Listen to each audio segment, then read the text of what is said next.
Inicialmente, a gente tem que entender o seguinte, que a gente vai chamar de substância todo material que é formado por moléculas quimicamente iguais, tá? Eu sei que fica estranho assim, né, falando no ar, mas a gente vai ver isso com os esqueminhas, vai ficar super tranquilo. Então, coisas que vocês têm que ter na cabeça, que a gente vai dividir as substâncias em substâncias puras simples e substâncias puras compostas, tá? Como que eu sei que essa minha substância pura ela é simples? Sempre que ela for formada por átomos de um mesmo elemento, tá? Como nesse exemplo aqui que eu vou mostrar para vocês. Então, o hidrogênio, o gás hidrogênio, ele é representado pela fórmula H2. Nesse caso, eu tenho dois átomos de hidrogênio, ou seja, uma molécula onde os átomos são do mesmo elemento químico. Então, sempre que eu tiver átomos do mesmo elemento químico, essa minha substância ela vai ser pura simples. Mesma coisa para o oxigênio. Então, olha só, o gás oxigênio, o meu O2, tenho dois átomos de oxigênio. Assim como no ozônio, eu tenho três átomos de oxigênio. Então, o que vai caracterizar? Por que elas são substâncias puras simples? Pelo fato de que elas são formadas por átomos do mesmo elemento químico. Já a composta, ela é formada por elementos químicos diferentes. Então, no caso da água, eu tenho duas moléculas de hidrogênio e uma molécula de oxigênio. Então, eu tenho hidrogênio e oxigênio nessa minha substância. Então, ela é pura composta. Tá? Sal de cozinha, ele é formado por sódio e cloro, né? Essa minha molécula é formada por sódio e cloro. Logo, ela é uma substância pura, mas ela é composta. E por que ela é composta? Porque ela é formada por mais de um elemento químico. Um outro exemplozinho que eu tenho aqui para vocês é o açúcar. Ele é formado por quê? Carbono, hidrogênio e oxigênio. Então, eu tenho três elementos químicos diferentes. Ela é uma substância pura composta. Se ela fosse formada pelo mesmo elemento químico, ela seria uma substância pura simples. E aqui só para a gente ver na forma de um desenho, ó. Então, por que eu posso caracterizar essa substância aqui pura como simples? Porque ela é formada por átomos, né, do mesmo elemento químico. Já que ela é composta, porque ó, eu tenho elementos químicos diferentes. Uma coisa muito importante, né, é o gráfico da substância pura. A ideia é que quando vocês olhem para esse tipo de gráfico e consigam identificar se essa substância é pura ou se ela é composta. Uma dica que eu posso dar para vocês é a seguinte. Para você saber se o gráfico é de uma substância pura ou composta, a gente sempre já bate logo o olho aonde está ocorrendo a fusão e aonde está ocorrendo a ebulição. Então, se você observar que a temperatura se mantém a mesma durante a fusão e ela também se mantém a mesma durante a ebulição, a gente pode dizer que esse gráfico está representando uma substância pura. Por quê? Porque não houve alteração durante a mudança de estado físico, aqui na fusão e nem na ebulição. Então, o que esse gráfico está dizendo? Olha só. Aqui, vamos pegar a água como exemplo. Está no estado de gelo, né? Está no estado sólido, na forma de gelo.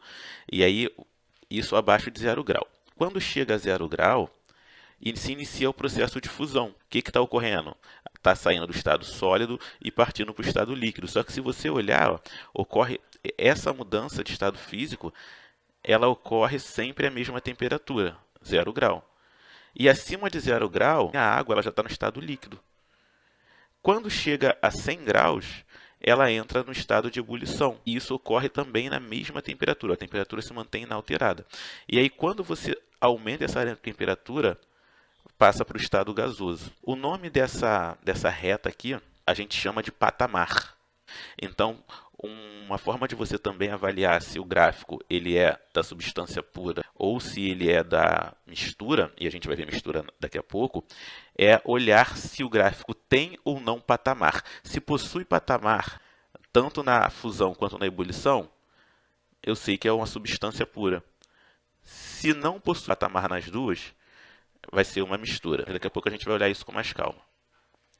E agora vamos falar de misturas. Da mesma forma que a substância pura ela era formada por uma molécula, né? E aí essa molécula poderia ser por átomos do mesmo elemento químico, e aí eu chamava de substância pura simples. ou por dois ou mais elementos químicos, eu chamava de substância pura composta, agora nós temos a misturas, onde ela vai ser formada por duas ou mais moléculas.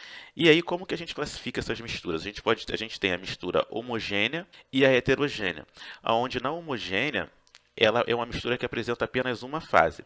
Já a heterogênea vai ter pelo menos duas fases. A gente vai ver isso aqui nos nossos exemplos. Então, vamos dar uma olhada aqui. Aqui eu tenho água com açúcar dissolvido.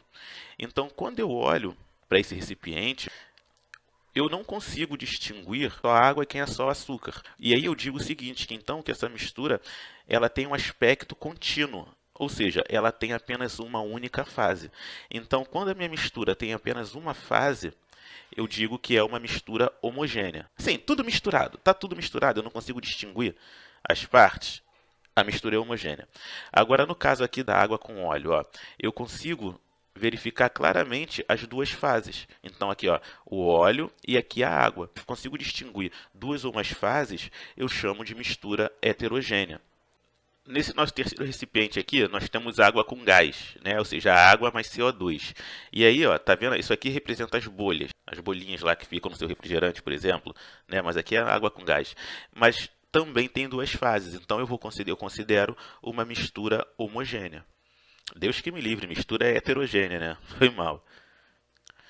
Aqui só para vocês verem alguns produtos, né, que a gente vê aí no dia a dia que são misturas. Por exemplo, o vinagre. Vinagre que a gente usa lá na cozinha, tal, é água mais ácido acético, né? Então, ele é uma mistura. Só que quando você olha, nem parece, né? Parece que é uma coisa só. Então, na verdade, é uma mistura homogênea.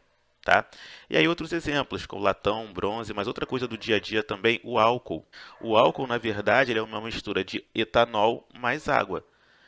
Por mais que o aspecto dele, né, seja único. Então, na verdade, a gente tem aqui no álcool é uma mistura homogênea.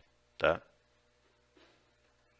Pensa na cachaça. Quando a gente olha para a cachaça, parece para você que isso é uma mistura? Não parece. Por quê? Porque a gente não consegue distinguir o que tem ali, né? Parece uma coisa única, por isso que ela é de uma única fase. Cachaça, mistura homogênea. Já o granito, que sempre aparece em prova, ele é formado principalmente por quartzo, mica e feldspato. E aí você consegue distinguir as diferentes fases, os diferentes componentes que constituem ele. Então, o granito, ele é uma mistura heterogênea.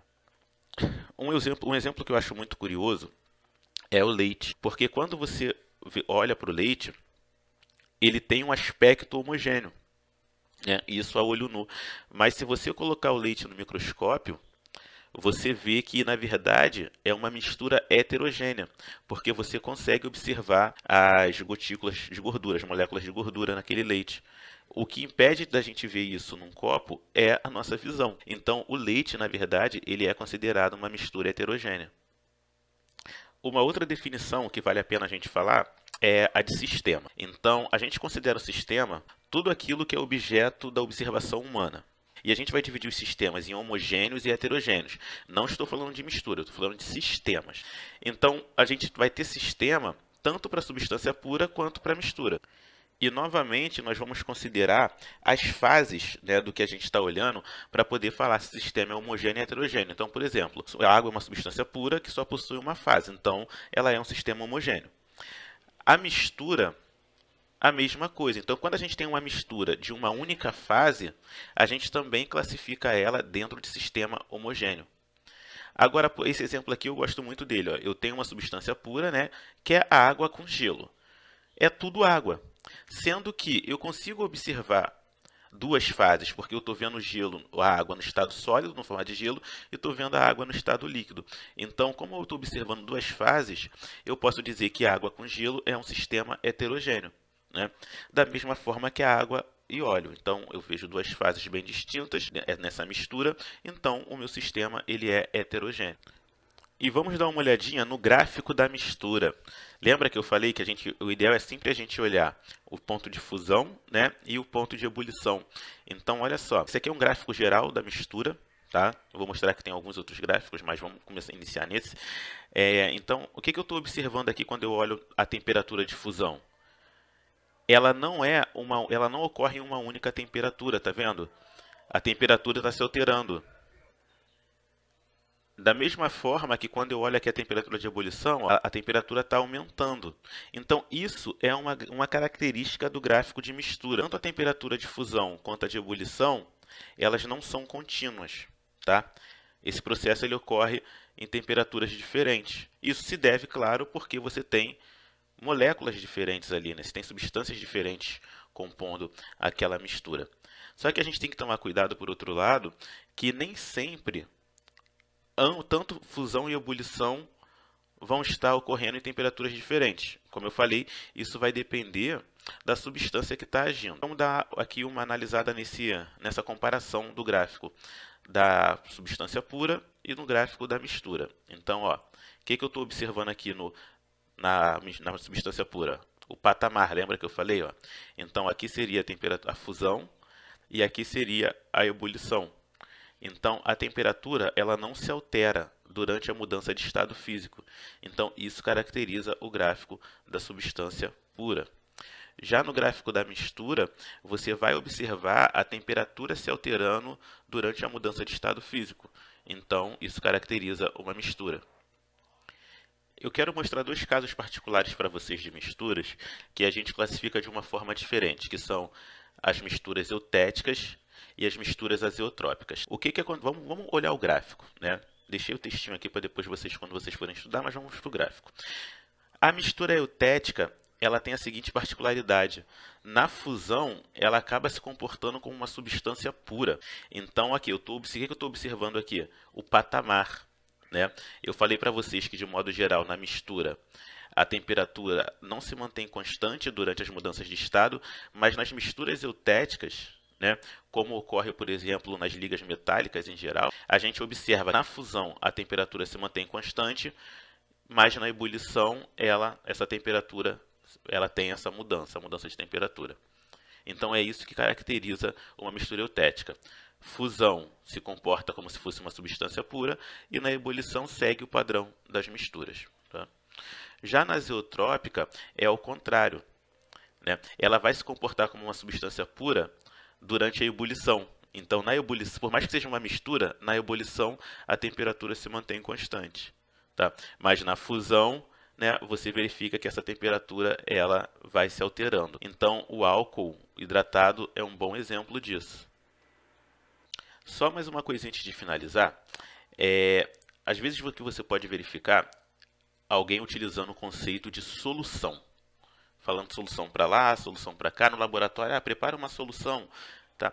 Então, assim, só para a gente poder esclarecer, a gente define como solução uma mistura homogênea. Tá? Se a mistura não for homogênea, não é solução. É muito importante falar isso.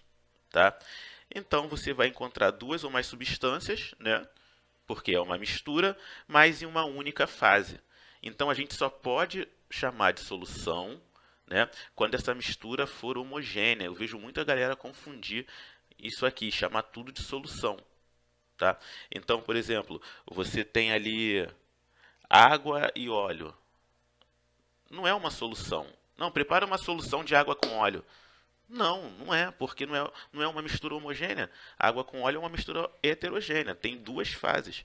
Tá? Então, só é solução quando a mistura for homogênea. Guardem isso para a vida. Tá?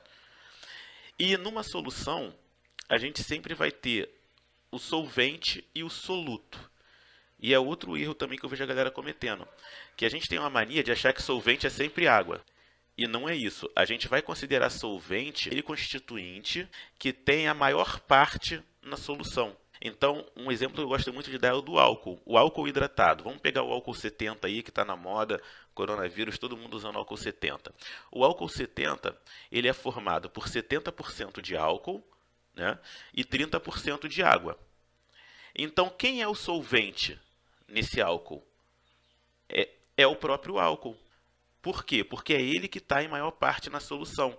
Se a gente for ficar usando o conceito de que solvente é água, a gente ia falar que o solvente, no caso do álcool hidratado, é a água. Estaria errado.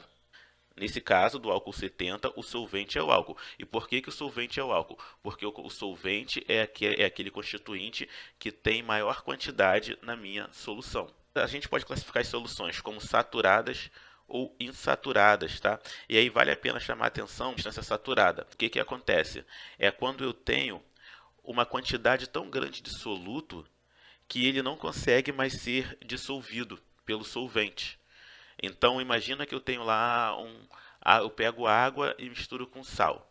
Então, se eu jogo uma colherzinha, eu consigo dissolver aquilo ali.